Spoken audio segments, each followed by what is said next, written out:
Namaste and welcome to this exciting episode of Satyology Debunking Mythology. Satyology means science of truth, or study of truth. Opposite of that is mythology, which means science or study of fake, lie, or imagination.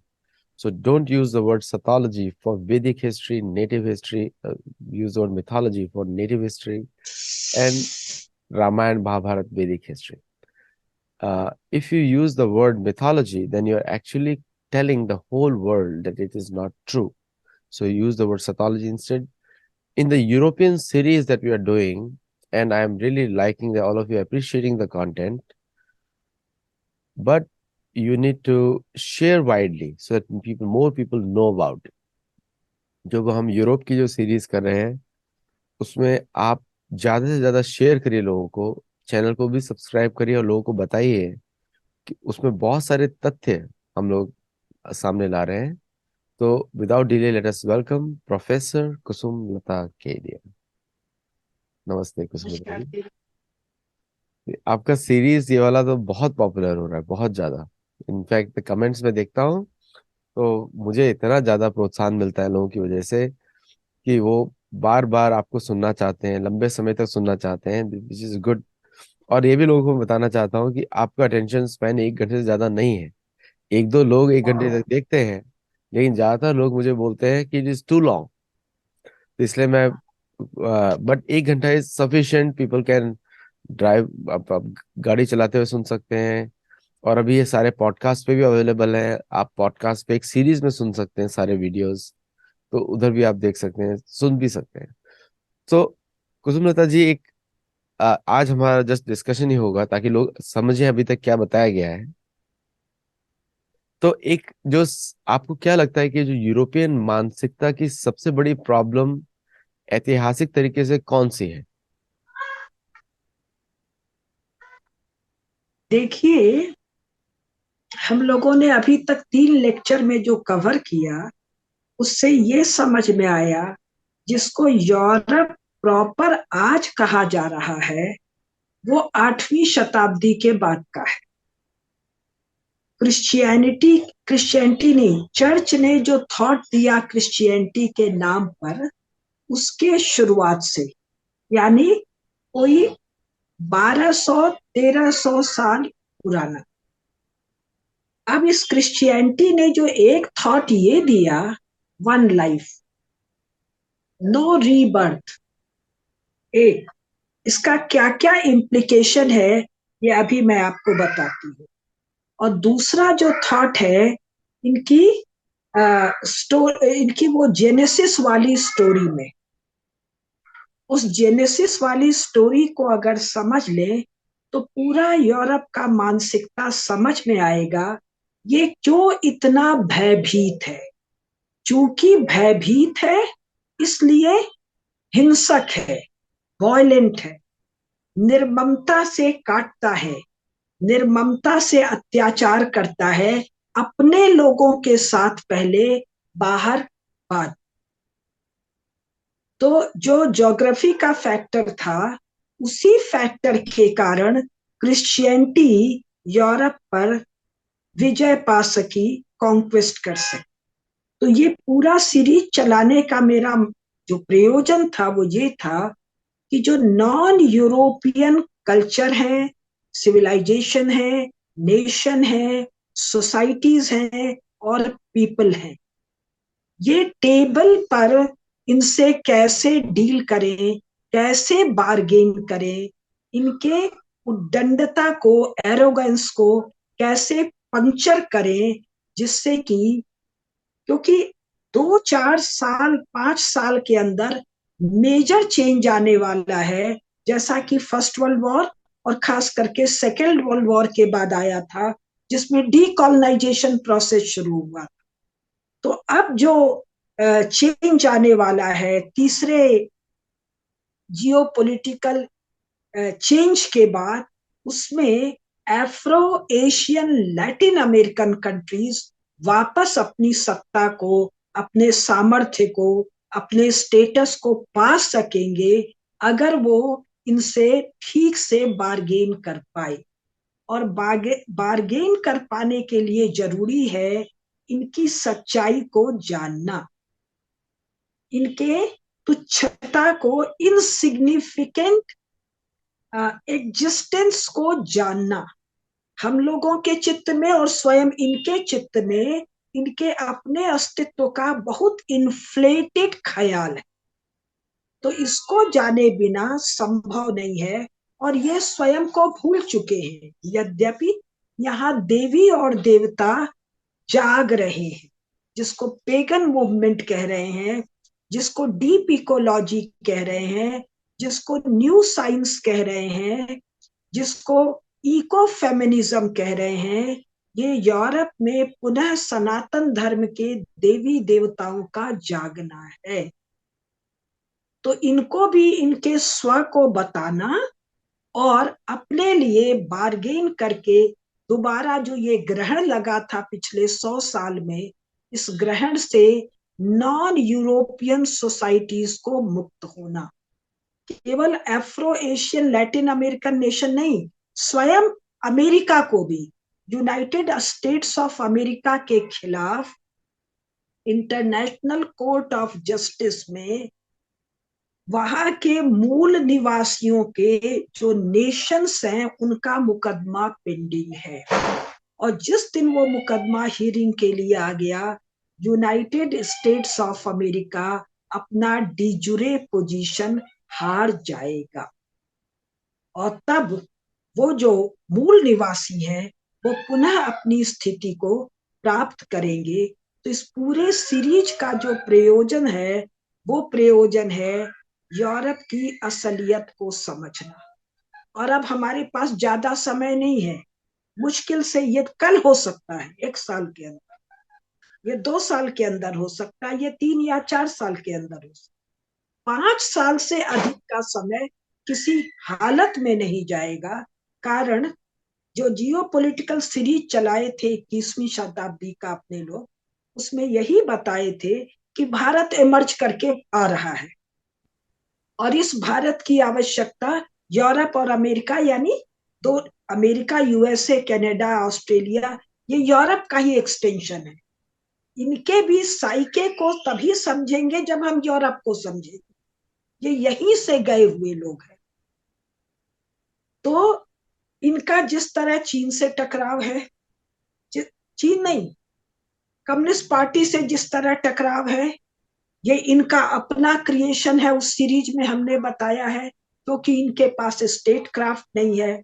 इनका ये जिसको ये middle east कहते हैं, जो भारत वालों के लिए पश्चिम है, यहाँ के टेररिज्म से जो टकराव है, अगर इनमें स्टेट क्राफ्ट होता तो वो इसको इस्लाम नहीं कहते, टेररिज्म नहीं कहते, ये कहते सूडो मुस्लिम्स, मुनाफिक कहते। और मुनाफिक कहते ही वो अपने डिजुरे पोजीशन को खो देते, अपनी पूरी लीगैलिटी को वो खो देते।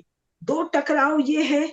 और बार बार आप ही के चैनल पर आ रहा है डी डॉलराइजेशन। तो ये डी डॉलराइजेशन का मामला क्या है? ये नेचुरल एंटिटीज नहीं है, जो पहले सीरीज में बताया। यूरोप, अमेरिका, ऑस्ट्रेलिया, कनाडा और यूरोप के अंदर के नेशन स्टेट जो पिछले भाषण में बताया, ये आर्टिफिशियल कंस्ट्रक्ट है एक किसी सिचुएशन को हैंडल करने।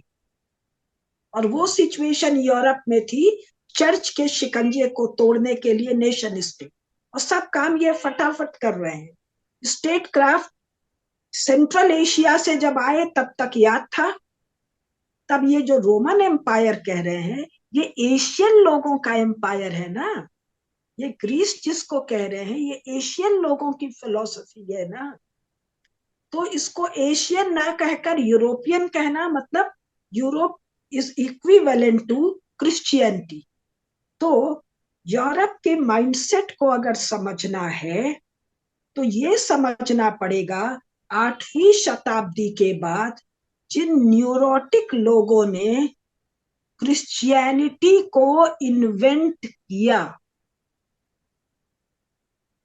क्रिश्चियनिटी का कोई लेना देना क्राइस्ट से नहीं है। क्राइस्ट नाम का कोई प्राणी नहीं जन्मा। ये बात यूरोप में चर्च में साफ हो गई जब सेकेंड वर्ल्ड वॉर के बाद रेड सी में, डेड सी जिसको कहते हैं, रेड सी वाला जो इलाका है उसमें एक छोटा सा हिस्सा डेड सी है।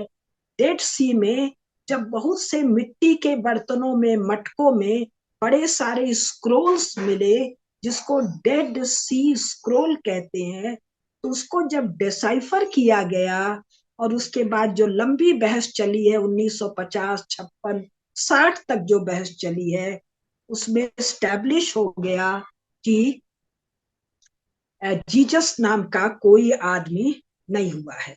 तो अभी थोड़ा सा एक दो चीज मैं आपको बताऊंगी, एक मिनट।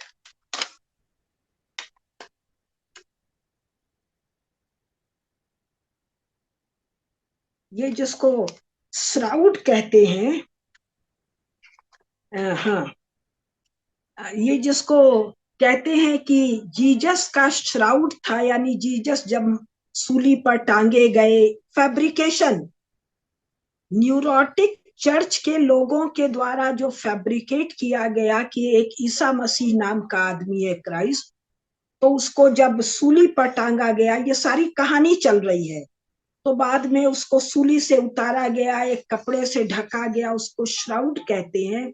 और वो श्राउड आया कहाँ से? जेरूसलम से, यूरोप में। तो इसको लेकर मैंने आप लोगों को शायद बताया था कि फर्स्ट वर्ल्ड वॉर और सेकंड, खास करके सेकंड वर्ल्ड वॉर के बाद जो साइंस आया, उसने इस इतिहास को उघाड़ने का, एक्सपोज करने का बड़ा जबरदस्त काम किया। तो एक टेक्निक आई जिसको कार्बन डेटिंग कहते हैं, C14, यानी ऑर्गेनिक चीजों से उनकी आयु का पता करना। The most sensational challenge for C14, however, arose with the dating of the Turin shroud, वही जो बता रही हूँ, supposedly brought to Europe from the Holy Land in the 14th century. The shroud bears the faint impression of a dead man's face and body and had been venerated as a relic of the crucifixion. वो जो कहानी invent किया Jesus का, test undertaken in 1988 and 89 showed that the cloth of the shroud had been manufactured between AD 1260 and 1390। 1260 से 1390 के बीच में ये कपड़ा बुना गया। ये कैसे पता चला? ये जो कार्बन डेटिंग है C14, इसके टेक्निक से ये पता चला कि ये कपास कब पैदा हुआ, कपास पैदा होने के बाद बुना गया। तो ये है 1260 से 1390। और जीसस इनके अनुसार अगर पैदा हुए तो मरे कब? 0 AD में ये पैदा करवाते हैं और 35-36 साल में उनको क्रूसीफाई करवाते हैं।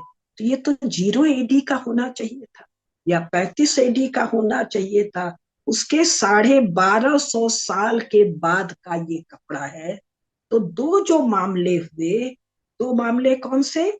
एक डेड सी स्क्रोल का मिलना, आप लोग गूगल पर जाकर सर्च करिएगा या मुझसे कहिएगा तो मैं पूरी कथा किसी दिन सुना दूंगी। डेड सी स्क्रोल। और दूसरा तुरीन श्राउड, TURIN, श्राउड SHROUD। अगर इसको आप गूगल पर ठीक से सर्च करेंगे तो आपको ये मिलेगा। तो हुआ क्या? हुआ ये, जिसको ये कॉन्स्टेंटाइन का कन्वर्जन बताते हैं, रोमन राजा जो कॉन्स्टेंटाइन है उसका जो कन्वर्जन बताते हैं 3rd सेंचुरी AD का, वो जो आपका लेखक है अर्नाल्ड टोइनबी, वो कह रहा है कि ये एक फेक डॉक्यूमेंट है जो 8वीं शताब्दी AD में चर्च वालों के द्वारा फैब्रिकेट किया गया, लिखा गया, झूठ धोखाधड़ी तैयार किया गया, और जितने भी साक्ष्य मिले उसके डिटेल में आज के भाषण में नहीं जा रहे हैं। 8वीं शताब्दी एडी में यूरोप के कुछ हिस्सों में, कौन सा हिस्सा? मेडिटेरियन के किनारे वाला, नीचे दक्षिण वाला जो रोम वाला हिस्सा है, इटली वाला हिस्सा है, यहाँ पर छींट छाट ये थोड़े बहुत क्रिश्चियंस दिखाई दिए। और आज क्या है? 2000 नहीं, 23वीं शताब्दी चल रही है, यानी करीब 1500 साल का कुल मामला है। लेकिन इस 1500 साल में इसने यूरोप पर भयावह तरीके से कब्जा किया। कारण जो मैंने 3 भाषण में बताया, ये जो माइग्रेशन हो रहा था सेंट्रल एशिया से, ये आकर नन्हे नन्हे छोटे छोटे पॉकेट्स में बस रहे थे, किसी प्रायद्वीप में, किसी नदी के किनारे, किसी जंगल में, किसी पहाड़ के किनारे। और ये इलाके इंटरकनेक्टेड नहीं थे, तो एक इलाके पर जबरदस्ती करके, अत्याचार करके उनको अपना वशवर्ती बनाना संभव था। लेकिन 8वीं शताब्दी जैसे जो सिलसिला शुरू हुआ, 20वीं शताब्दी में भी यूरोप पूरी तरह कन्वर्ट नहीं हुआ क्रिश्चियनिटी। मैं गई हूं 1993 में फिनलैंड, और वहां मैं एक छोटा सा बुकमार्क चांदी का ले गई थी, जिसके ऊपर नन्हे से गणेश जी बने हुए। जब मैंने एक महिला को वो गिफ्ट किया, तो उसने कहा टोंटू, और उसने बताया अपनी भाषा में कि उनके पास बहुत से टोंटू हैं। और ये टोंटू क्या है? ये देवी देवता हैं। चूल्हे का टोंटू है, पानी का टोंटू है, घर का टोंटू है, रसोई का टोंटू है, खलिहान का टोंटू है, गाय के गौशाला का टोंटू है, जहां दूध निकालते हैं वहां का टोंटू है। 50 टोंटू हैं। और जो उनका एक साउना बाथ होता है, साउना के कमरे का टोंटू है। यानी 20वीं शताब्दी में भी देवी देवताओं को पूरी तरह क्रिश्चियनिटी वाइप आउट नहीं कर पाया। एक फैक्ट। दूसरा, ये जो क्रिश्चियनिटी, चर्चियनिटी, क्रिश्चियनिज्म जो 8वीं शताब्दी में शुरू हुआ, 14वीं में हम रेनेसा सुनते हैं, इसके बाद हम रिफॉर्मेशन सुनते हैं, और 18वीं 19वीं में हम इनलाइटनमेंट सुनते हैं, यानी organised protest against church by the people of Europe. ये जो भगवान का, जिसको हम लोग चिदंश कहते हैं, भगवत चेतना का जो अंश मनुष्य के भीतर है, वो दीप्त रहता है और अवसर पाते ही प्रकट होता है। तो जब 16वीं शताब्दी से यूरोप के लोग कांटेक्ट में आए non European, non church, non Christian, सनातन धर्मावलंबियों से, कहाँ कहाँ? पूरा का पूरा अमेरिका का जो कोस्टल एरिया है, North America, Central America, South America, और इधर आइए तो अफ्रीका से इनका टच नहीं हुआ, क्योंकि अफ्रीका का जो वेस्टर्न अटलांटिक वाला कोस्ट है, वो ऐसा नहीं है कि जहाज से, बंदरगाह से अंदर जाया जा सके। और केप ऑफ गुड होप से आके ये भारत आते हैं, साउथ ईस्ट एशिया आते हैं। तो यहाँ आने के बाद जब ये हजारों चीज जानते हैं, तो उनसे इनका इनलाइटनमेंट आता। तो यूरोप को समझने के लिए चर्च के इस फैब्रिकेशन को समझना नॉन यूरोपियंस के लिए भी जरूरी है और यूरोपियंस के लिए भी जरूरी है, क्योंकि आज यूरोप क्रिश्चियन नहीं। आज यूरोप क्रिश्चियनिटी के चंगुल से बाहर है, लेकिन उसके पास, कुछ लोगों के पास तो देवी देवता है, लेकिन शेष के पास नहीं है। तो चर्च का जो सेकुलर वर्जन है, क्रिश्चियनिटी का जो सेकुलर वर्जन है, उसके ग्रिप में ये यूरोप है। ये यूरोप अगले 20 साल 30 साल में टूट जाएगा, अपने मूल स्थान में आ जाएगा, किंतु अगले 3 4 5 साल में के अंदर जो हम लोगों को इनसे बार्गेनिंग करनी है, तो इनकी बारीक से बारीक डिटेल को भी समझ। आप आपने बहुत ही भयंकर एनालिसिस किया है, और आपको बड़ा आश्चर्य होगा, गोल्ड ग्लोरी गॉड मेरी जो पुस्तक में मैंने यही लाइंस लिखी हैं, और कैसे हम लोगों ने उसके पहले कभी बात नहीं करी है, और कंक्लूजन उसमें यही निकला है। बिकॉज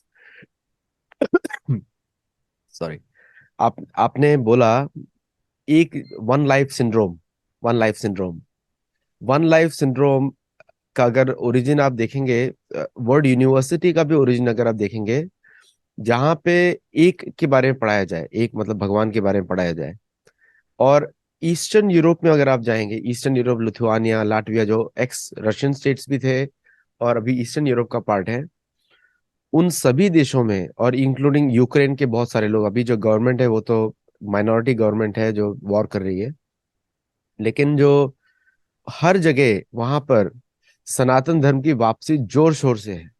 मतलब लाटविया में बहुत सारे देशों में हरिनाम पार्टी निकलती है सुबह शाम।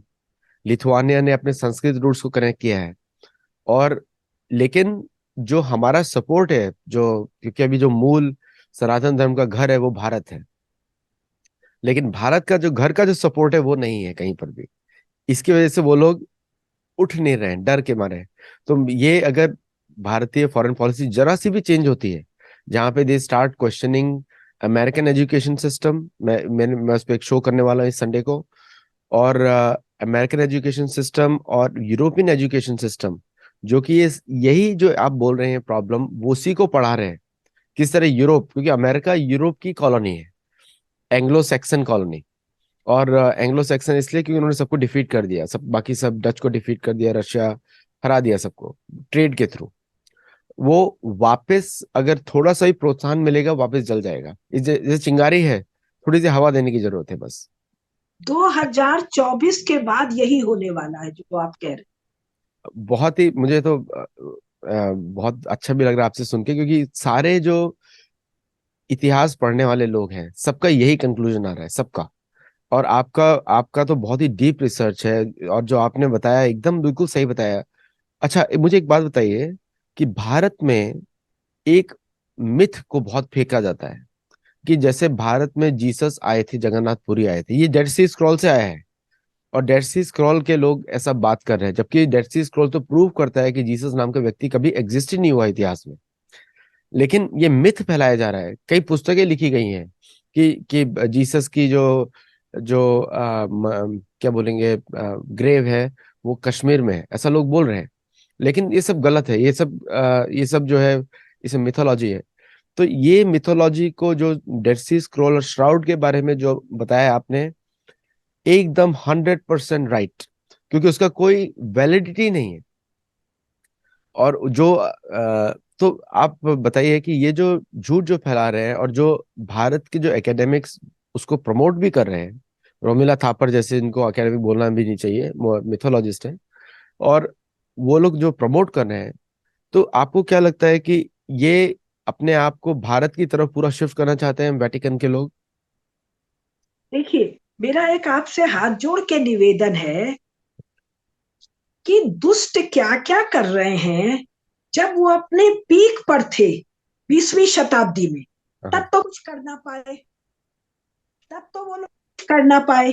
इस समय तो डूब के समाप्त हो रहे हैं, तो हाथ पांव तो मारेगा ना। तो हम उसकी चर्चा ना करके हम इस बात की चर्चा करें, अरे वो कौन सी 2 किताब लिख रहे हैं, 4 किताब लिख रहे हैं, झूठ लिख रहे हैं, इसकी हम कब तक माथा लगाएंगे। अभी हम इस बात पर चर्चा करें कि यूरोप जब टूट कर बिखर रहा है, भाई यूरोप से क्रिश्चियनिटी गायब हो गई, जिसको होली रोमन एम्पायर कह रहे हैं। 8वीं शताब्दी से 17वीं 18वीं तक का जो एम्पायर हम बता रहे हैं, होली रोमन एम्पायर, ये तो जाके रो रो के वेटिकन में सिटक गया। ये दुनिया पर क्या कर पाएगा भाई। ये कह रहे हैं जी 6000 साल की दुनिया है, और आपका साइंस टेक्नोलॉजी, हम लोग के पास तो सब कुछ है ही है। अच्छा, एक बात और जो ध्यान देने की आवश्यकता है आदित्य जी, आज के दिन यानी 2023 में भी 7 अरब लोगों में 6 अरब लोग पूरी तरह से ये जो क्रिश्चियनिटी या चर्चियनिटी का जो एकेडमिक कंस्ट्रक्ट है उससे बाहर है।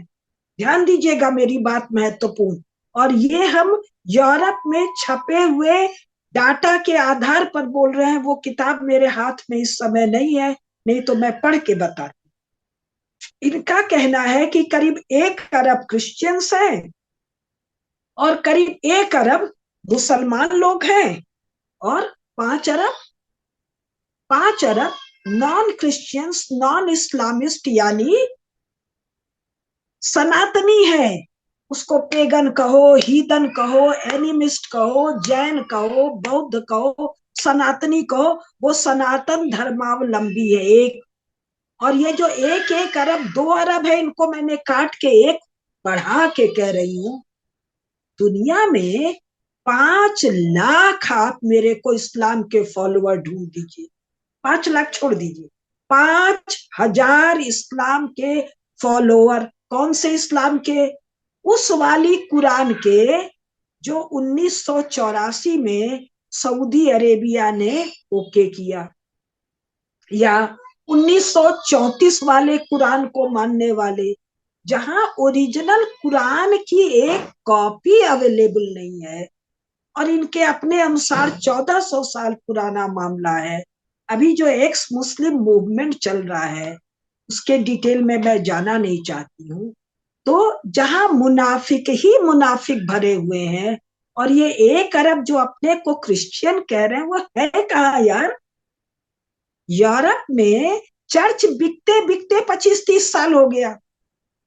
चर्च इंग्लैंड का पुराना पार्लियामेंट किराए पर दिया जा रहा है, डांस के लिए, ड्रामा के, म्यूजिक के लिए। कौन सा पार्लियामेंट?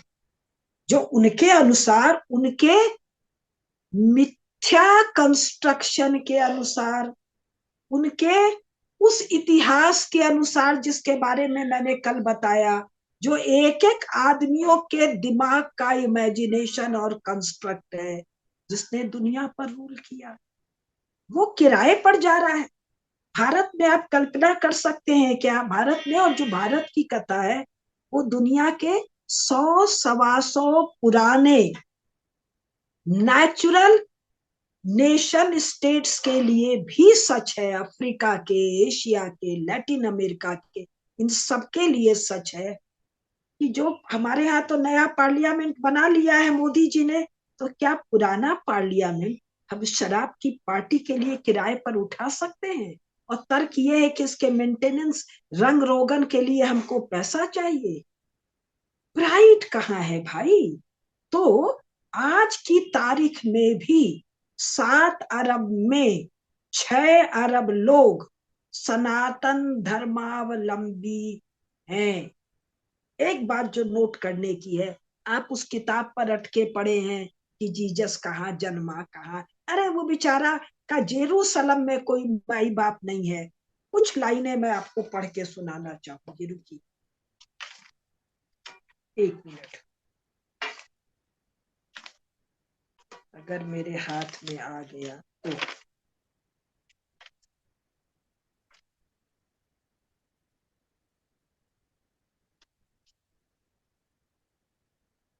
मैंने कुछ और आज सुनाने का सोचा था, इसलिए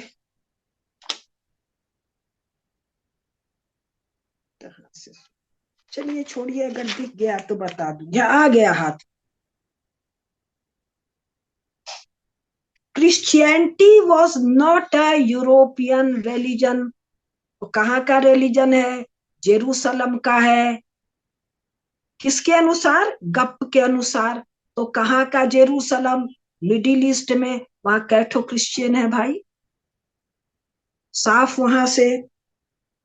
हाँ, Europe did not become its main area of concentration for several centuries। ले दे के यूरोप इसका स्ट्रॉन्ग होल्ड है, जिसकी नन्ही सी कहानी मैंने बताई। जेरूसलम में और यूरोप में few facts are known about the life of Jesus. जो नहीं, क्योंकि जीसस नाम का आदमी नहीं है। यहाँ भगवान श्री कृष्ण है, तो उनके समकालीन कंटेम्पररी वेद व्यास जी महाभारत लिख रहे हैं, श्रीमद् भागवत गीता लिख रहे हैं। श्री रामचंद्र जी स्वयं उपस्थित हैं, तो उनके कंटेम्पररी उनके समकालीन वाल्मीकि जी रामायण लिख रहे हैं। यहाँ क्या कह रहा है? Few facts are known about the life of Jesus. अब कौन सी किताब है, छोड़ दीजिए, ये पूरी तरह जाना हुआ तथ्य है। There is no historical document which mentions him, not a single historical document. Historical का मतलब क्या हुआ? जीसस जब जन्मे, अगर कोई जीसस नाम का प्राणी है जिसको क्राइस्ट कहा गया, क्राइस्ट का मतलब मसीहा, क्राइस्ट उसका टाइटल है, जीसस नाम है, उसको जोशुआ कहा, जीसू कहा। अगर ये जन्मा होता तो उसके समय में कुछ लिखा गया होता, 30 साल, 50 साल, 100 साल के भीतर उस इलाके में कुछ लिखा गया होता। There is no historical document which mentions him and there is no trace of him in Roman literary sources। कहानी कथा तुमने क्या गप रची कि जीसस को रोमन लोगों ने टांग दिया, लेकिन रोमन लोगों से ये लड़ने नहीं जाते हैं क्रिश्चियन लोग, ये लड़ने जाते हैं यहूदियों से। क्यों? तुम्हारी शिकायत पर टांगा। तो वो इतना इंपॉर्टेंट था, अगर कोई जीसस नाम का जो विद्रोह करने वाला था, तो रोमन सोर्सेज में जीसस की कहानी होनी चाहिए थी। भगवान राम संपूर्ण धरा के स्वामी पृथ्वीपति, तो संपूर्ण पृथ्वी पर आपको राम जी मिलते हैं, हनुमान जी मिलते हैं, लक्ष्मण जी मिलते हैं, सीता जी मिलती हैं, संपूर्ण कथा मिलती है। और आप तो ढूंढ ढूंढ के ला ला के बताते हैं अपने चैनल पर। he did not even he मतलब Jesus, he did not even attract major notice from the Jewish writers of the period such as Josephus और फिलो। अरे भैया, जो ज्यू लोग थे, जो तुम्हारी कथा में अपने फॉल्स मसीहा को फांसी पर टंगवा दिए, वो फॉल्स मसीहा के बारे में कुछ लिखे ही नहीं।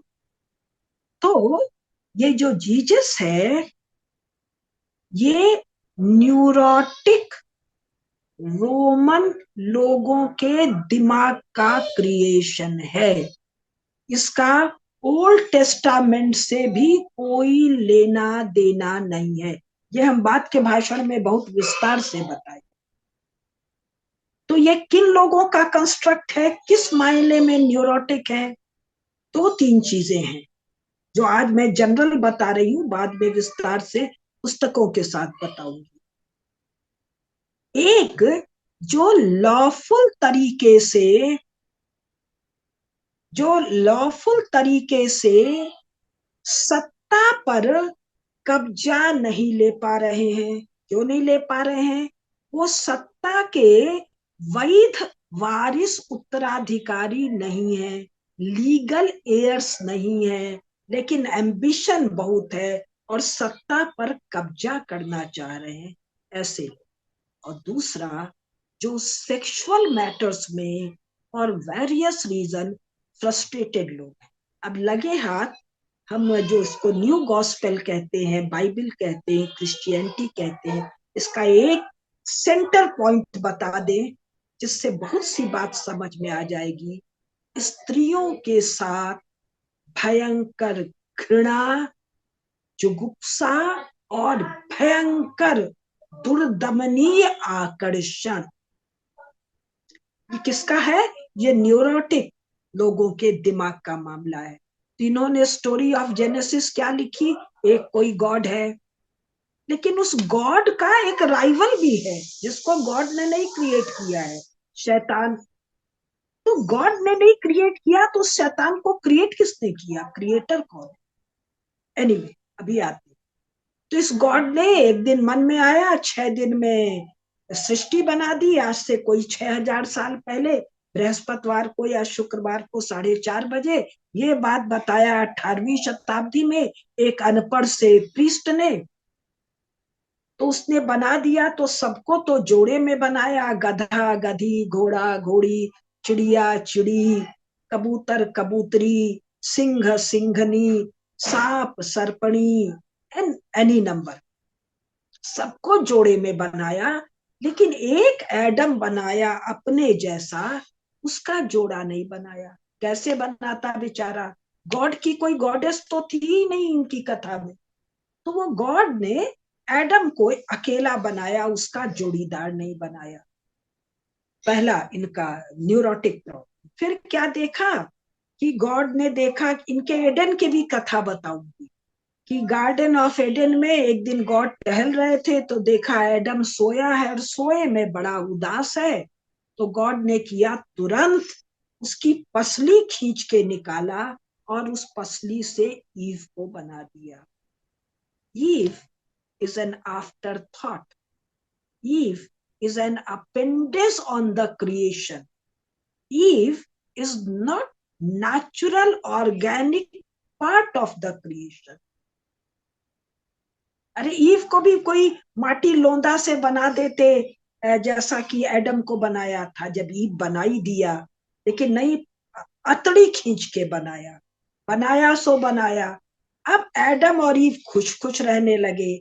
तो अब इनकी कहानी क्या कहती है? गॉड ने कहा वो पेड़ में जो एप्पल लगा है वो मत खाना। अब ये एप्पल क्या है देखिएगा।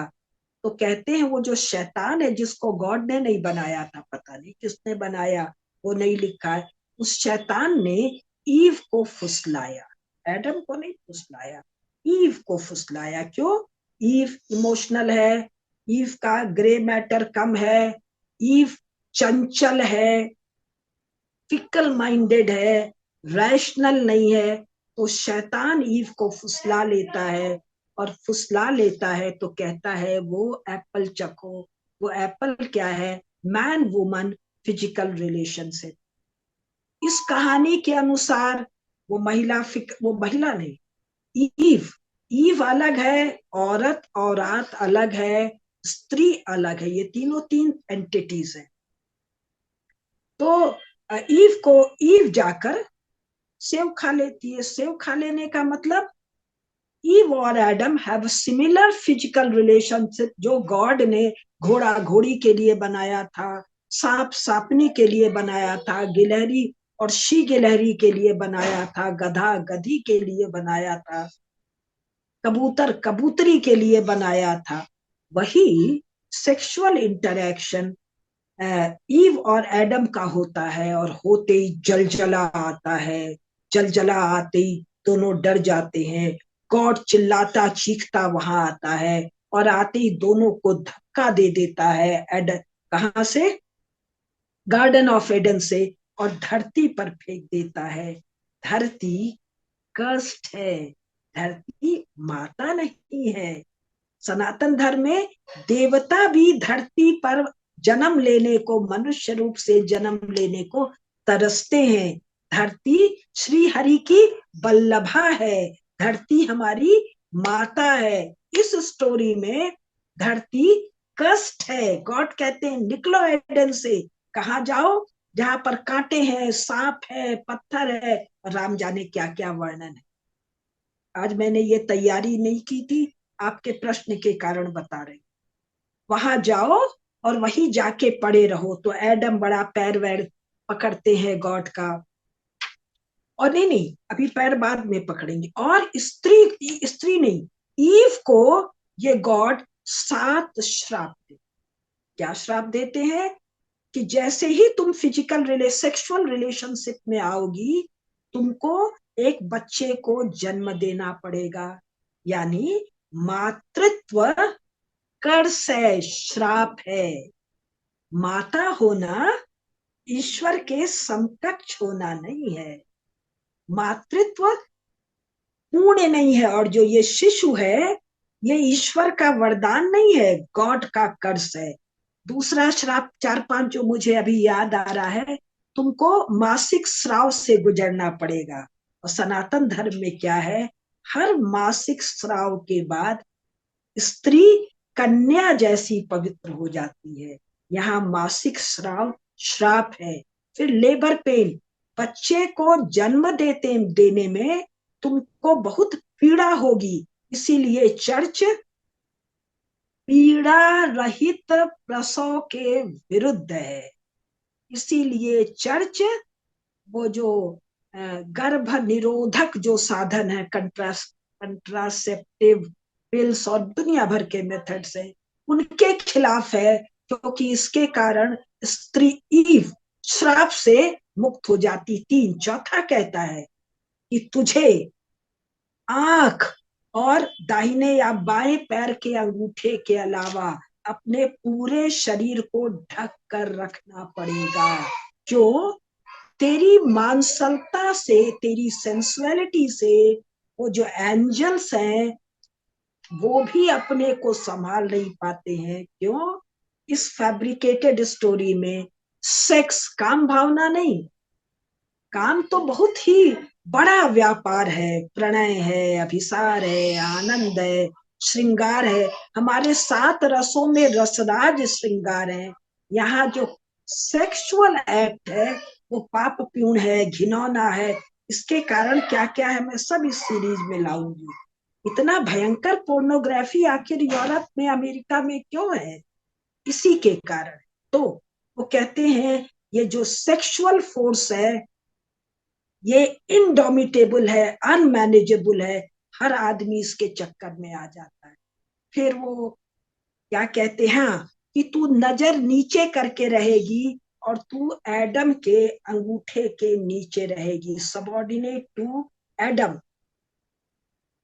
5 और भी 2 एक है, वो मुझे याद नहीं आ रहा क्या, सुई कपड़ा सिले। तब ये एडम बड़ा पैर वैर पकड़ता है। एडम को एक भी श्राप वो नहीं देते, ये जरा सा पूरा कर दूं। और एडम को कहते बड़ा पैर वैर मांगता है, माफी मांगता है, भाई मैंने तो किया नहीं, ये तो इस दुष्टा ने, इस एडल्टरेस ने मेरे से कराया। तो गॉड कहते हैं सारा डेवलपमेंटल इकोलॉजिकल प्रॉब्लम धरती पर जाओ, मैं तुमको मेरा वॉइसराय नियुक्त करता हूँ। जो कुछ पानी में तैरता है, जो कुछ हवा में उड़ता है, जो धरती पर 2 टांग या 4 टांग से चलता है, you can eat everything, you can consume everything, you are the guardian of everything, you are the viceroy of everything, you are the governor of everything. तो क्या हुआ? नेचर का एक्सप्लॉयटेशन। बिल्कुल, बहुत ज्यादा।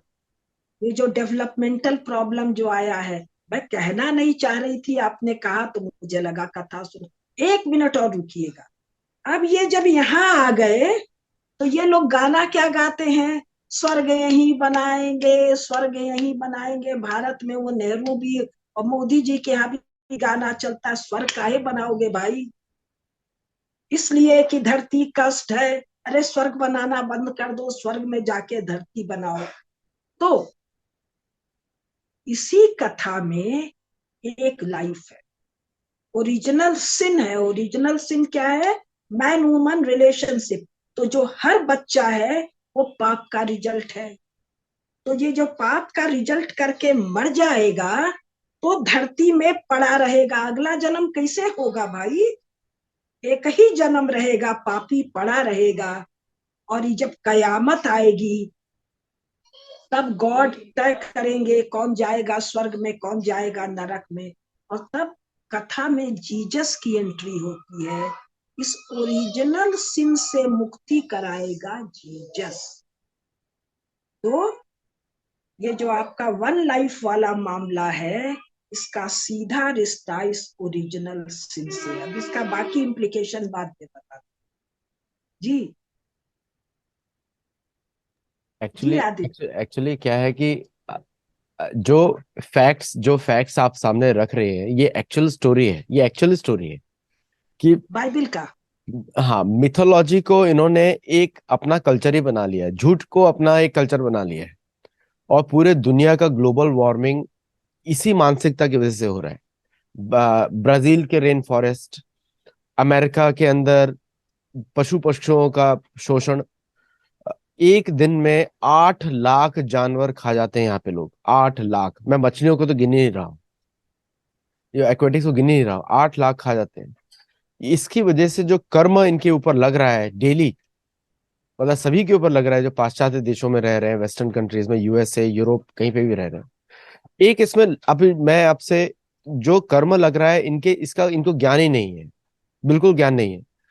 अच्छा, इनका जो ऑर्गेनाइजेशंस है जिनको बात करते हैं, एमनेस्टी जो कि, या ग्रीन पीस, और ये सब जो ऑर्गेनाइजेशंस हैं, ये कामुफ्लाज है ऊपर से ढकने के लिए कि देखो हम कितना काइंडनेस की बात कर रहे हैं। तो लास्ट क्वेश्चन आता है, इतना सब करने के बाद भी हम लोग लास्ट पर डिस्कशन के, मुझे मालूम है सभी दर्शक सुनना चाहते हैं, कुसुम लता जी को 8-8 घंटे आप सुनना चाहते हैं।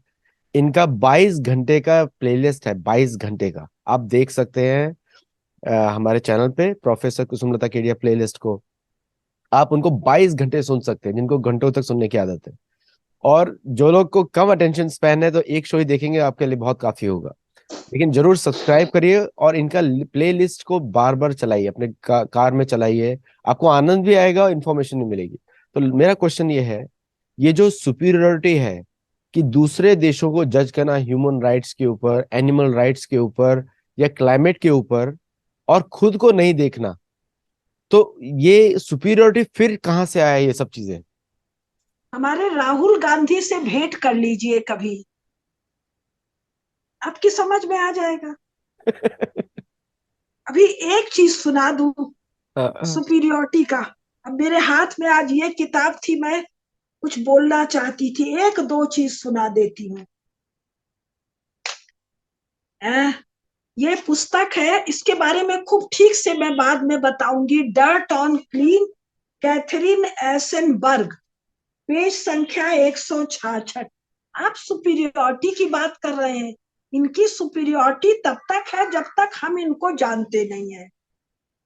Even queen Victoria, when she took up residence in Buckingham Palace in 1837, had no bathroom. 1837, 19वीं शताब्दी, इंग्लैंड में कोई रानी के महल में, ये दुनिया के राजा हो गए हैं, ये सब कोई नहानघर नहीं है। आप सुपीरियोरिटी की बात कर। एक और सुन लीजिए, पेज 188 पर एक जर्नल छपा है 1895 में, 20वीं शताब्दी आने वाली है। In Paris the devout do not wash their bottoms. अब इसको तो हिंदी में करने में जरा दिक्कत जा रही है, इसको हिंदी में नहीं बोलूंगी। एक और सुन लीजिए,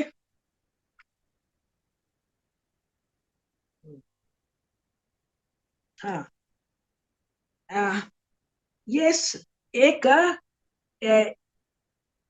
फ्रांस में इंग्लैंड वालों के लिए कोई चीज लगाया गया टट्टी करने की, तो कह रहे हैं, but the French instead of using the seat left their offerings. अब ऑफरिंग हमारे लोग समझेंगे ही नहीं, their shit on the floor. Superiority complex आप बता रहे हैं। रुकिए, अभी दो तीन टुकड़ा टुकड़ी बता रहे हैं। और हाँ,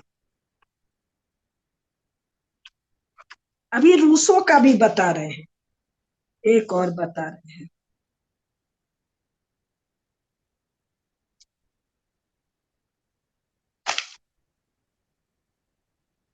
एक और बस, वो हम खोज नहीं पा रहे हैं। वो ये है कि जब फ्रेंच रेवोल्यूशन हो गया, इक्वेलिटी, लिबर्टी, फ्रेटर्निटी हो गया, उसके बाद इनलाइटनमेंट भी हो गया, तब इनलाइटनमेंट में पेरिस में जो एरिस्टोक्रेट लेडीज हैं, वो बैठ के गप्पे कर रही हैं। गप्पे करने के बाद डिनर हो रहा है। डिनर होने के बाद महिलाएं उठ के वहां से चली जाती हैं। क्यों चली जाती हैं? क्योंकि पुरुष लोग अब अपना बाउल मूवमेंट को क्लीन करेंगे। तो वो क्या करेंगे, they will open a closet, खींच के निकालेंगे, उसमें एक बर्तन होगा, उस बर्तन में दे वुड शिट।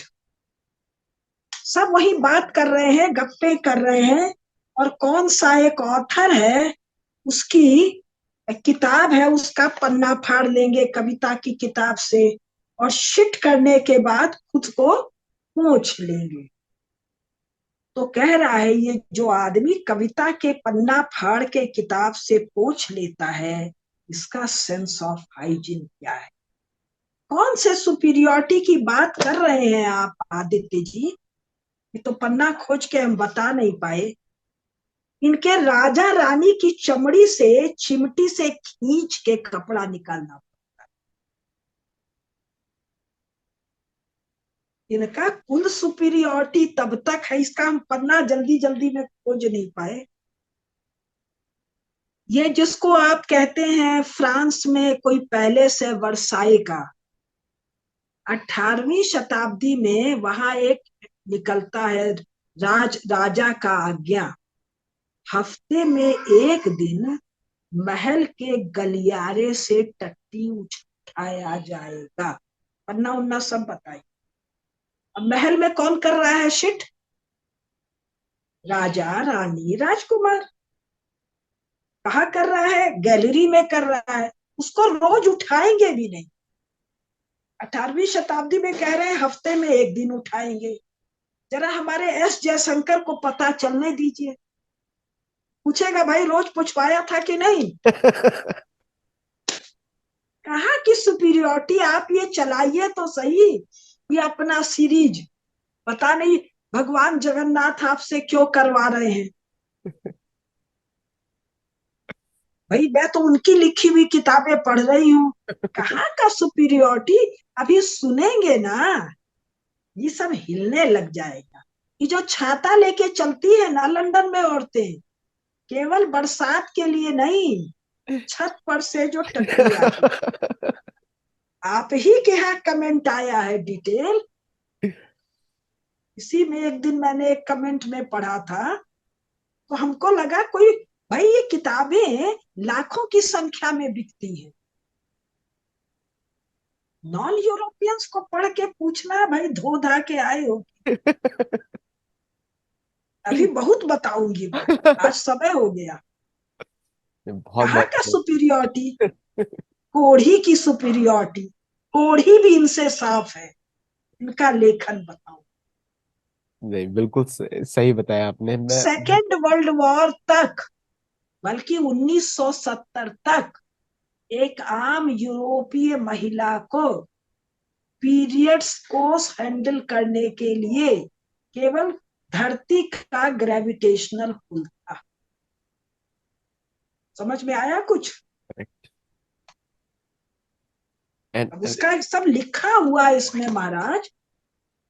और नेपोलियन जो चिट्ठी लिखता है जोसेफाइन को, फ्रांस का महान राजा, यूरोप का हीरो और आइकॉन, जब मैंने स्वामी रामदेव जी को बताया तो बोले बहन फिर बदबू नहीं आती थी? तो हमने कहा महाराज जी आप चुपाए रहो, आपके समझ के बाहर का। तो सब सुनाएंगे हम। आज तो मैंने दो एक मोटी मोटी बात कही, और ये जेनेसिस की स्टोरी को कंप्लीट करके।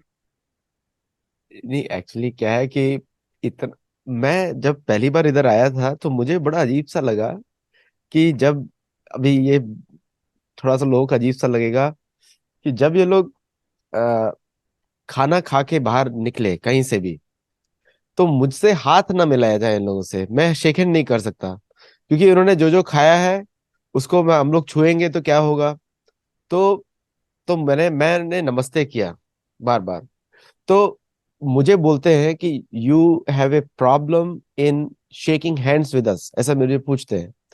तो मैं भी असली मतलब कैसे बताऊं कि मैं क्यों नमस्ते कर रहा हूँ बार बार, क्योंकि मैंने इनका देखा है कि अभी ये खाया है, इसने जो खाया है और अभी ऐसे ही उसने बस पोछे हाथ और आ गया। तो मैं, बड़ा मुझे संकोच हो। तो फिर मैंने बाद में ऐसा मैंने सोचा कि मैंने उनको बोला, this means I respect your soul. और ऐसे करके तो उनको बड़ा अच्छा लगा, वाह व्हाट ए कल्चर्ड मैन। तो और तुम नमस्ते, आई रिस्पेक्ट योर सोल। और फिर मैंने बोला कि this is the highest level of honour I can give you. तो ऐसा करके मैं साइड से निकल गया। तो मुझे कुछ लोग बोलते हैं कि I think you don't like us. कुछ अमेरिकन मुझे बोलते हैं यू डोंट लाइक अस। अभी उनको मैं असली मतलब बता नहीं सकता हूँ। तो आज मैं ये वीडियो क्लिपिंग भेजूंगा विद इंग्लिश राइटिंग कि ये आपका इतिहास है और आप अभी भी कल्चर वही है, ऐसा कुछ बदला नहीं है अभी कुछ भी। और यहाँ की जेलों में अगर आप कोई जाएगा तो जेलों में यही चलता है आजकल भी। वहां पे पानी का सुविधा नहीं देते हैं लोग। और तो वहां के आप जेल की बात कर रहे हैं। इंग्लैंड 1993 मई जून, कौन सी जगह? टॉटनेस, साउथ इंग्लैंड में, Dartington Hall Trust, Schumacher College, a den of Europe America के टॉप मोस्ट 100 सवा 100 इंटेलेक्चुअल्स का मुझे इनवाइट किया गया था। मेरी किताब के कारण, मेरी उम्र 39 साल। आए थे वो कौन लोग थे? आप रहिएगा, आपको देख के बात कर रहे हैं। मल्टीनेशनल्स कंपनी के एग्जीक्यूटिव, हाँ साइंटिस्ट, प्रीस्ट, पोप, पोप नहीं, प्रीस्ट वगैरह। जो डाइनिंग टेबल है उस पर जूता पहने हुए खड़ा हो गया, कुछ ऊपर ठीक करना था, और एक प्लेट में बाउल में खाने पीने का चीज, और एक वो बन नुमा टोस्ट ले आता था, उसको टेबल पर ही रख देता था। वही जूता, वहां पर बाहर कुत्ते भी घूमते थे, वही बन मन मुंह में। Normal. Most intellectual, frontier area researchers, इनको तो मैंने जिस प्रेम से पिन करती हूँ गुब्बारे में, मेरे से आपको तो बोले ना, मेरे अगल बगल की कुर्सी में एक गोरा चमड़ी नहीं बैठा कर। ये जानने से क्या होता है? It is communicated.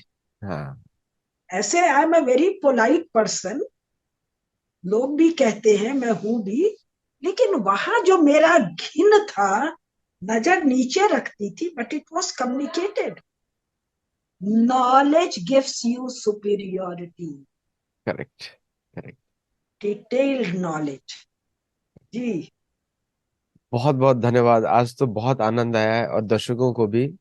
आप इनके जितने भी जो भी आप चैनल के सब्सक्राइबर्स और मेंबर्स हैं, आपको इनके सारी बुक्स की लिस्ट मिल जाएगी यूट्यूब चैनल पे। और साथ में वीडियो का प्लेलिस्ट है प्रोफेसर कुसुमलता केडिया, उसको बार बार सुन सकते हैं। जिनको लंबा सुनना है, सुनते ही रहना है कुसुमलता जी को। बहुत सारे वीडियोस हैं जहाँ पे इनका नॉन स्टॉप 50 मिनट का भी टॉक है, नॉन स्टॉप हमारे चैनल पे। तो आप वो भी देख सकते हैं। और अगर आप मुझे वहां पे इग्नोर करना चाहें वो भी कर सकते हैं। तो आप जस्ट फॉरवर्ड करके इन्हीं को सुनिए सिर्फ। तो बहुत बहुत धन्यवाद आप सबका, और जो भी लोग जुड़ रहे हैं। और बुक्स को देखिए, कुसुमलता केडिया जी की बुक्स का लिस्ट मुझे अभी मिल जाएगा। मैंने प्रोफेसर रामेश्वर जी को पूछा है, वो मिल जाएगा, लिंक्स भी मिल जाएंगे, तब मैं आपको भेज दूंगा सारे लिंक्स। और वो सिर्फ सब्सक्राइबर्स और मेंबर्स को मिलेंगे। और डीकोलोनाइजेशन का एक्ट आपसे शुरू होता है, दूसरों से नहीं।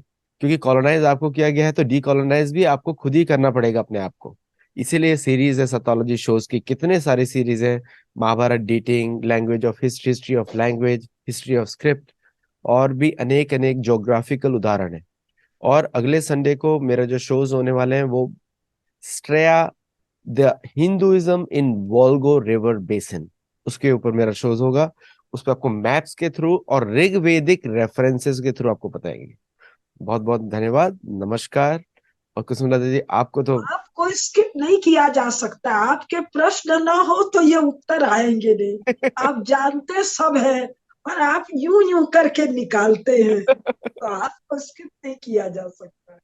नहीं, एक्चुअली कुछ लोग मुझे बोलते हैं कि आप कम बोला करो, कुसुमलता जी को ज्यादा बोलना चाहिए, उनको सुनना। तो मेरा उनसे ये बोला है कि बिल्कुल सही बोल रहे हैं, मैं भी इनको सुनने के लिए बैठा हूँ। तो आप आप मुझे स्किप करके क्यों सुनिए। करते हैं? जी। सो बहुत बहुत धन्यवाद आपका, और जय Jagannath. Thank you so much for coming on the show. And for all the viewers, एक separate series for Americans and Europeans in English language will do after the European series. 25 अगस्त को कुसुमलता जी डेफिनेटली सैंडिएगो पहुंचेंगी, आप जरूर जुड़िएगा। उसके लिए हम लोगों ने सारा अरेंजमेंट कर दिया है, इंक्लूडिंग वीजा का एप्लीकेशन का भी। तो बहुत बहुत धन्यवाद, नमस्ते।